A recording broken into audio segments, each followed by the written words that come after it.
May isang bagay na hindi kailanman ituturo sa'yo sa paaralan, pero malaki ang epekto nito sa relasyon, sa respeto ng tao sa'yo, at maging sa kapayapaan ng isip mo. Hindi ito tungkol sa pagiging gwapo, hindi rin ito tungkol sa pagiging mayaman, at lalong hindi ito tungkol sa pagiging mahusay magsalita. Ang pinag-uusapan natin ay ang kakayahang huwag agad mag-react kapag mataas ang emosyon ng isang tao. Maraming lalaki ang naniniwalang kailangan nilang sagutin ang bawat reklamo, ipaliwanag ang bawat kilos at ayusin agad ang bawat away. Pero sa maraming pagkakataon, habang mas marami kang sinasabi, mas lalo lang lumalala ang sitwasyon. Hindi dahil mali ang intensyon mo, kundi dahil emosyon ang kausap mo, hindi lohika. Sa video na ito, malalaman mo kung bakit isa sa pinakamalaking lakas ng isang lalaki ang kakayahang manatiling kalmado lalo na kapag magulo na ang sitwasyon. At bakit ang simpleng hindi agad pagre-react ay maaaring magbago, hindi lang ng relasyon mo, kundi pati ng pagtingin mo sa sarili. Una, ano ba talaga ang emotional drama? Bago natin pag-usapan kung bakit hindi ka dapat agad mag-react, kailangan muna nating linawin ang isang bagay. Ano nga ba ang emotional drama? Maraming tao ang ginagamit ang salitang ito sa maling paraan. Kapag umiyak ang babae, drama agad. Kapag nagtampo, drama agad. Kapag naglabas ng saloobin, drama agad. Pero hindi iyon ang ibig sabihin nito. Normal lang sa kahit sinong tao ang makaramdam ng lungkot, galit o pagkadismaya. Lahat tayo may emosyon. Nagiging emotional drama lamang ito kapag ang emosyon ang nagsisimulang kontrolin ang pag-uusap at nawawala na ang maayos na komunikasyon. Halimbawa, may simpleng hindi pagkakaintindihan lang kayo. Imbes na pag-usapan ang totoong problema, nauuwi na sa pagsumbat ng mga lumang isyu, pagbabanta ng hiwalayan, o pagsasabi ng mga salitang hindi naman talaga ibig sabihin. Sa puntong iyon, hindi na ang problema ang pinag-uusapan, ang emosyon na ang namamayani, at kapag emosyon ang nangunguna, madalas wala nang nananalo. Pareho lang kayong napapagod, pareho lang kayong nasasaktan. Dito pumapasok ang kahalagahan ng emotional control. No, hindi para baliwalain ang nararamdaman ng ibang tao, kundi para hindi ka madala ng emosyon papunta sa maling desisyon. Kapag natutunan mong kilalanin ang pagkakaiba ng totoong problema at ng emosyon sa sandaling iyon, mas magiging maayos ang paraan ng pakikipag-usap mo sa kahit sino. At iyon ang isa sa pinakamahalagang katangian ng isang emotionally mature na lalaki. Pangalawa, bakit maraming lalaki ang agad nagre-react? Isa sa mga pinakamalaking dahilan kung bakit maraming lalaki ang agad nagre-react ay hindi dahil mahina sila, kundi dahil natatakot silang mawalan, takot mawalan ng relasyon, takot na mapalayo ang taong mahal nila. Takot na isipin ng babae na wala na silang pakialam. Dahil sa takot na iyon, nagiging pabigla-bigla ang kilos nila. Kapag nakita nilang malamig ang chat ng babae, agad silang nag-aalala. Kapag hindi agad nireplyan ang message nila, kung ano-anong senaryo na ang nabubuo sa isip nila. Minsan, wala pa namang malinaw na problema, pero dahil sa sobrang pag-iisip, sila mismo ang gumagawa ng tensyon. Ito ang tinatawag na reactive mindset. Ang reactive na tao ay hinahayaan ng sitwasyon ang magdikta ng emosyon niya. Kapag masaya ang ibang tao, masaya rin siya. Kapag galit ang ibang tao, nagagalit din siya. Kapag malamig ang pakikitungo sa kanya, nawawala agad ang kanyang kumpiyansa. Sa madaling salita, ang emosyon niya ay nakadepende sa kilos ng ibang tao. Ngunit ayon sa filosofiya ng Stoicism, ang tunay na lakas ay nagsisimula kapag hindi mo na hinahayaang kontrolin ng panlabas na pangyayari ang panloob mong kapayapaan. Isipin mo ito. Kung sa bawat maliit na pagbabago ng mood ng ibang tao ay nawawala na rin ang katahimikan ng isip mo, sino ba talaga ang may kontrol sa buhay mo? Ikaw ba? O ang emosyon ng ibang tao? Practical example. Halimbawa, nagkaroon kayo ng kaunting hindi pagkakaunawaan. Pagkatapos noon, napansin mong hindi na ganoon kasigla ang replies ng girlfriend mo. Maraming lalaki ang agad magtatanong, may problema ba? Galit ka ba? May nagawa ba akong mali? Kapag hindi agad sumagot, susunod ang isa pang message. Please kausapin mo naman ako. Pagkaraan ng ilang minuto, isa na namang mahabang paliwanag ang ipapadala. Sa isip niya, inaayos niya ang sitwasyon. Pero sa realidad, lalo lang niyang ipinapakita na ang emosyon niya ay nakadepende sa reaksyon ng ibang tao. Ngayon, isipin naman natin ang isang lalaking emotionally mature. Napansin din niyang tila may kakaiba, pero imbes na magpanik, pinili niyang bigyan muna ng espasyo ang sitwasyon. Hindi siya naging malamig, hindi rin siya naging walang pakialam, naging kalmado lang siya. Nang magkaroon ng tamang pagkakataon, mahinahon niyang sinabi, "Napansin kong may bumabagabag sa'yo. Kung gusto mong pag-usapan, nandito lang ako."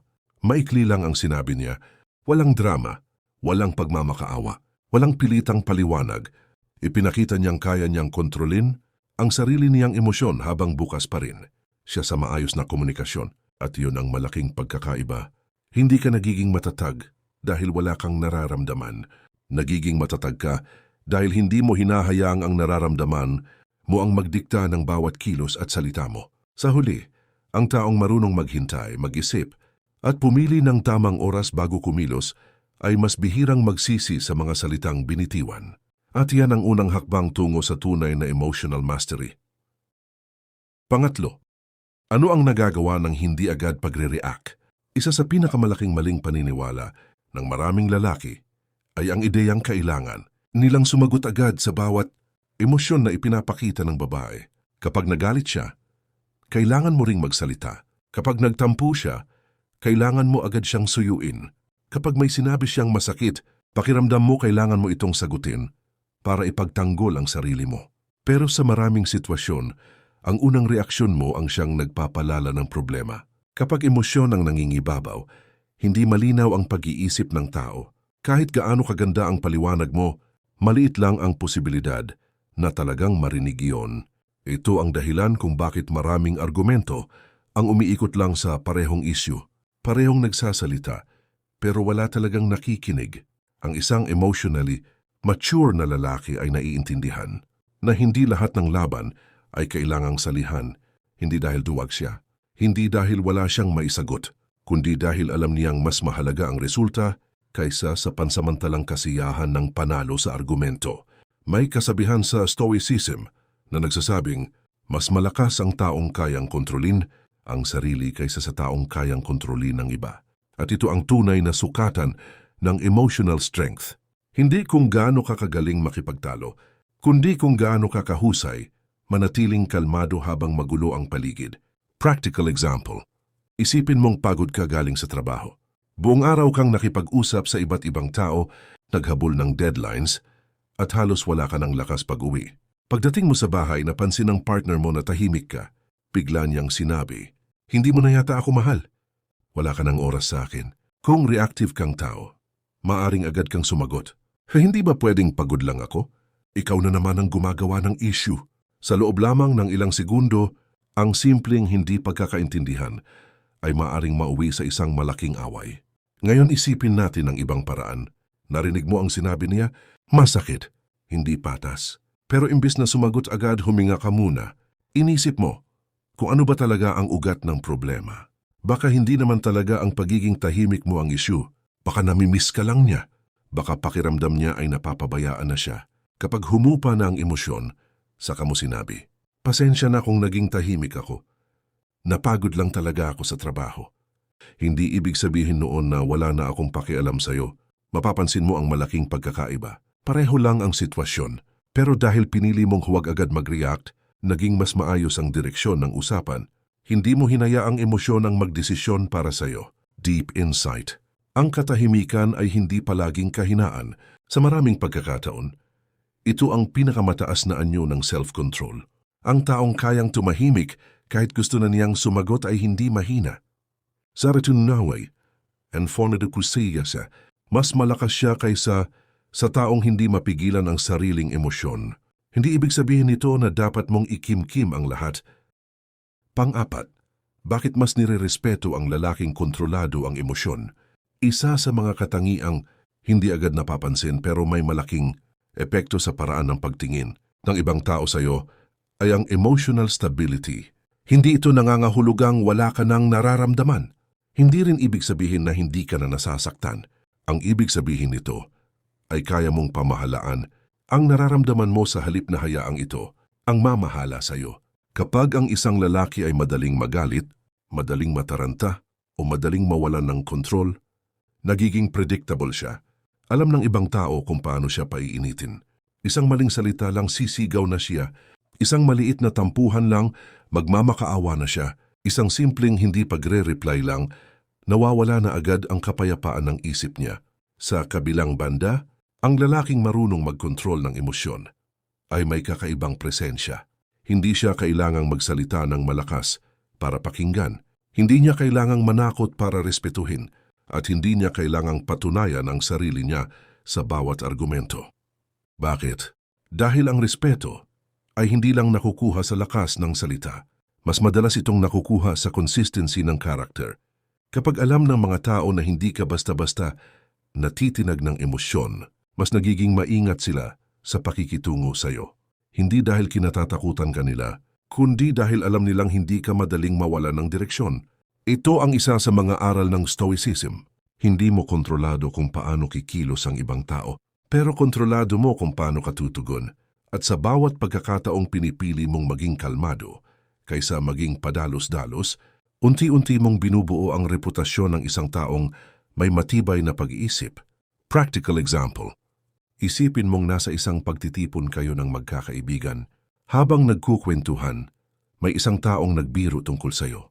Hindi maganda ang dating ng biro at may ilang taong napatawa. Kung padalos-dalos kang mag-react, maari kang sumagot ng galit. Ano bang problema mo? Akala mo nakakatawa yan? Posibleng tumahimik ang lahat, posible ring lumala ang sitwasyon. Ngayon isipin naman ang ibang approach. Narinig mo ang biro, hindi mo nagustuhan, pero imbis na magalit agad, ngumiti ka lang ng bahagya at sinabi mo, sige lang pero sana next time mas creative ang joke mo. Simple, direkta, walang sigawan, walang iskandalo.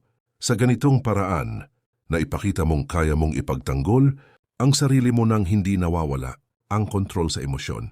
Hindi ka nagpatalo, pero hindi ka rin nagpatalo sa galit. Deep insight. Maraming tao ang nagkakamaling isipin na ang pagiging dominant ay tungkol sa pagiging pinakamalakas magsalita. Sa realidad, ang taong pinakamahirap, galitin ang kadalasang may pinakamalaking kontrol sa sitwasyon. Kapag alam ng isang tao na kaya kanyang kontrolin, gamit lang ang emosyon, nawawala ang kalayaan mo. Isang insulto lang, galit ka na. Isang rejection lang, bagsak na ang kumpiyansa mo. Isang malamig na chat lang, buong araw mo nang iniisip. Kung umabot ka hanggang dito, ibig sabihin alam mo na ngayon kung gaano kalakas ang epekto ng emotional, control sa relasyon, respeto, at sa paraan ng pagtingin mo sa sarili mo.